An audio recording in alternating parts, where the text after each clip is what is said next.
Are you around 50, maybe a little bit more, maybe a little bit less in terms of years? And are you starting to think that maybe you need to go look for a job? Maybe you've got a great job and you can't wait to work out the remaining years before you retire or step down. But for some of us, we feel sometimes like we're trapped, like we made the wrong choice maybe a few years ago. Maybe we've just outgrown the position we're in. Whatever it is, sometimes realizing that you need to jump back into the job market, whether by choice or by circumstance, can be a little bit intimidating when we're in our 40s, 50s, 60s. And I don't think that's necessarily the same as what it was, let's say, 30 years ago. I think a lot's changed. And if we embrace some of that change, embrace who we are and our age and experience, I think we can be successful in navigating today's job market. So stay tuned while I review some helpful tips that I've recently learned about.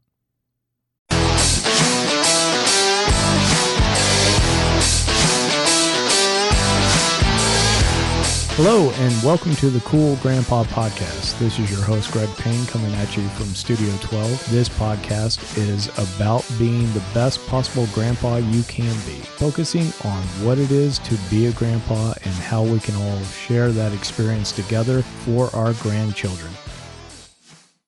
Before we get started, I want to remind you that we've got Grandparents Academy Grandparents Week coming up in September.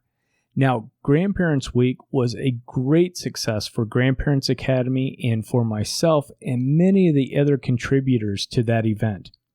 This event is free, although there is a paid part that you can get into that has, of course, more materials for you.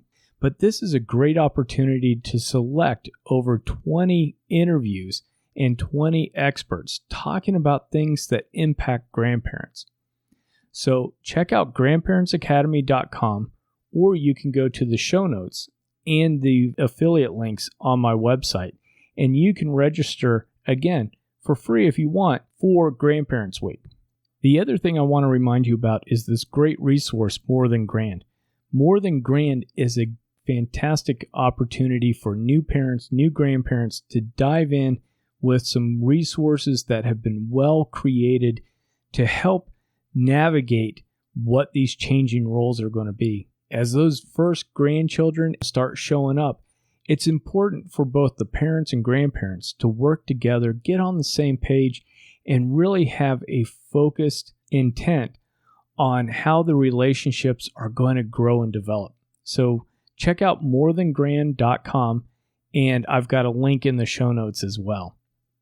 As we get started, I promised to keep this one a little bit short, but I wanted to share some great tips that I've learned through just general experience talking with other career coaches, as well as this book that I've just finished called Over the Hill But Not Off the Cliff by Rassas.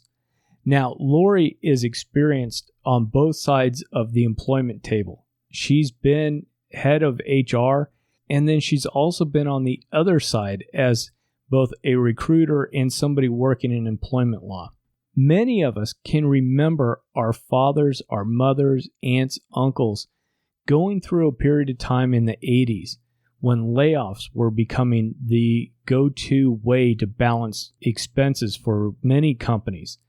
And no longer are we working in an environment where companies are necessarily loyal to employees and employees are not necessarily loyal to the companies they work for. If you work for the exception to this, fantastic. But for a lot of us, we're essentially just hired guns. We're brought in to do a job. We're brought in to fill a role. And there's not a lot of room for growth, not a lot of room for personal development, career development. And in some cases, we can get stagnant, we can feel trapped, and we can just simply be burned out in a role that we've been doing for a number of years. I know I sure have.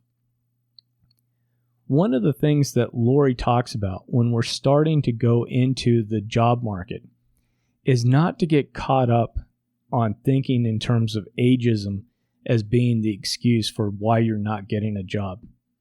She really talks about not wasting your time on that because there's many reasons why you might not be a good fit. I mean, think back to when you were in your 20s and your 30s. How many times did you hear no before you finally heard yes from somebody?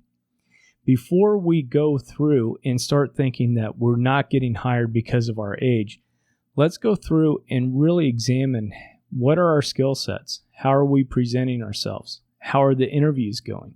How does the resume look? All these little things that go into being able to get from that first application process or that first contact with the company all the way up to a hiring manager saying, congratulations, we'd love to have you come on board. So even though we're naturally thinking in terms of, I think, ageism being out there, I think, and I agree with Lori, that it's not as prevalent as maybe it once was. Certainly what people are looking at is experience overall, what our income levels are overall, and if those would even really match. I mean, if we're 55, 56, 57, and we're applying for a role that's really much more of, let's say, a second job type of role, meaning that it's maybe a mid-tier pay scale that they're looking for, we're probably going to be immediately put over into a category of not being moving forward because the expectations are that we're making quite a bit of money. So we'll address a little bit of that further down. But I want us to all to be careful of immediately jumping to the conclusion that we're not getting callbacks, that we're not getting job offers simply because of the age. I really don't think that that's the case as much anymore. And certainly there probably is. But honestly, if you have a company that has that mindset and is dealing with you that way, why would you want to go work for them? Along the theme of age, one of the items that Lori really talks about is not hiding our age in cover letters and resumes. Now, that doesn't mean that we lead with it. Hi, hiring manager, I'm 56 years old and I'm looking for a new job.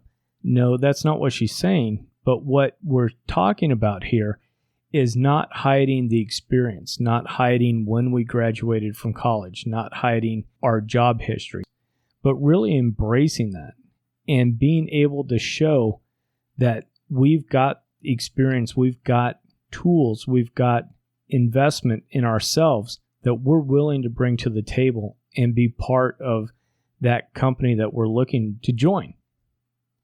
One item, too, that we need to be sure that we're doing, and some of us may be reluctant to do this, is if you don't have a social media presence, building one out.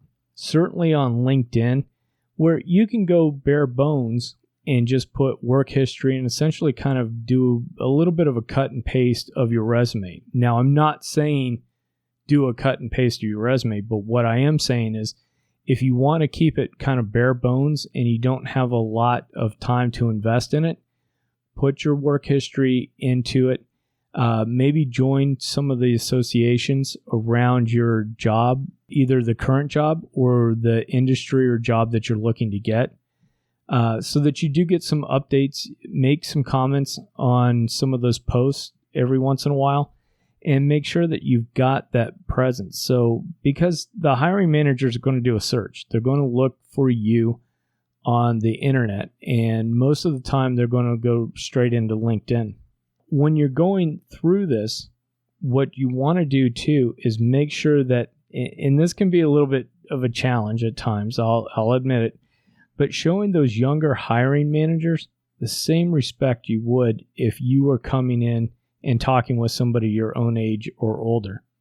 Sometimes when we get into this process and we start making those initial contacts, we may be meeting with people that are anywhere from 10, 15, 20 years younger than ourselves.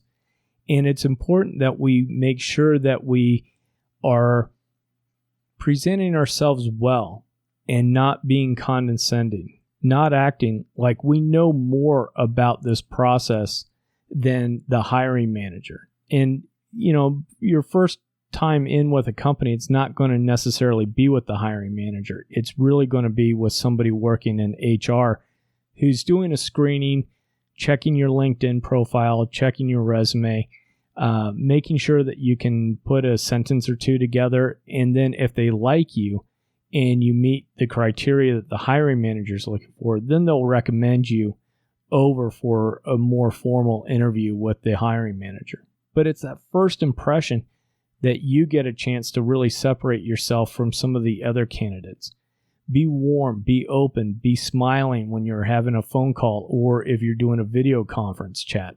Make sure that you're outgoing and that you come across as being somebody that's easy to work with. Would this 30-year-old like to hang out with you 57-year-old?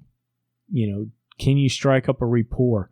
Or are you going to go into your gruff old man mode?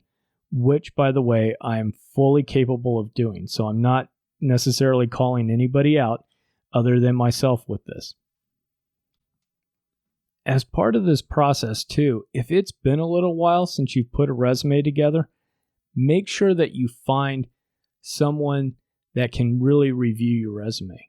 It's worth investing in a career coach. It's worth investing in somebody that does resume writing. It's worth investing in somebody that really knows what the current market trends are in terms of style, in terms of fonts, all these little things.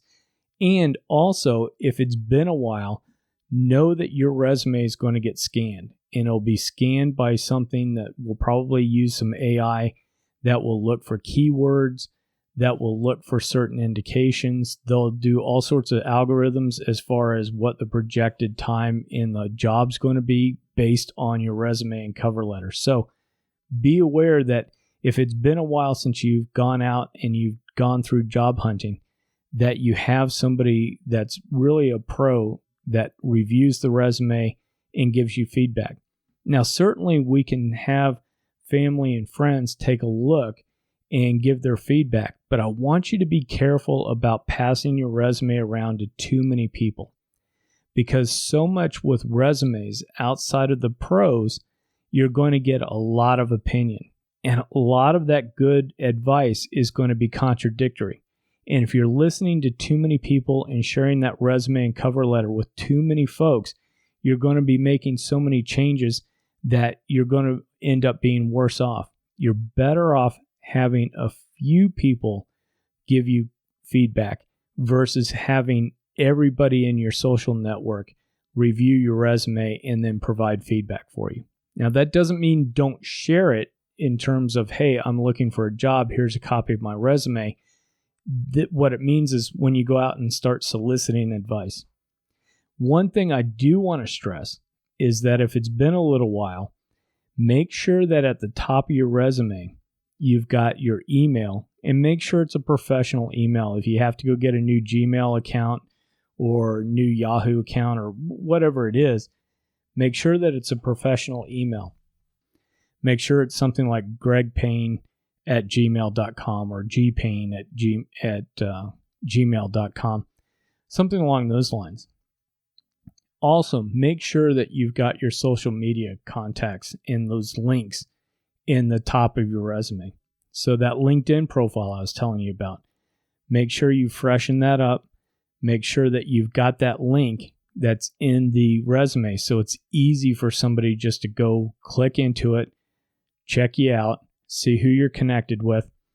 Also, make sure that you've got a phone number, and if it's appropriate, go ahead and put your Twitter handle if you've been using it more as a professional type of communication outlet versus you ranting about how bad the Toronto Maple Leafs are. One item, too, that you want to be sure about when you start this process, whether you're starting because you want to find that new job and it's time to leave where you're at, or, like I said, circumstances dictate that you have to head out and go find something new, is get super clear. Take some time to talk with somebody, your spouse maybe, a close confidant, a career coach would be great. Get clear on why you want the new job. And obviously, if you've been laid off, had to leave, company closed down or whatever, the why is because you need a job. But what I want you to do is think about, where do you want to go? Get super clear on, what did you like about the last job you were at? What did you like about the last position? And then get clear on, what didn't you like?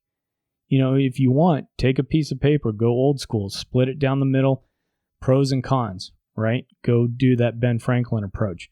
What did you like about the old job? What did you not like about the old job? Doing this exercise will help get that clarity about what you're looking for with a new employer, what you hear about when you do your research about a new organization, what their culture is like. And it'll be able to clarify what the salary benefits that you want or that you're willing to give up.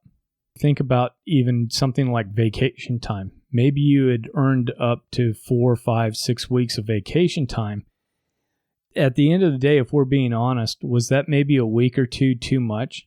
And are you willing to give up a week or two for a new position that might offer you 3 to 4 weeks? This is an example, but it's something where doing that review of salary and benefits, what are you willing to give up and what are you not willing to give up, also adds to some of that clarity about what you're looking for out of the new job. As part of this process, once you start looking, once you've made up your mind, start reaching out to friends and family. Let them know that you're looking.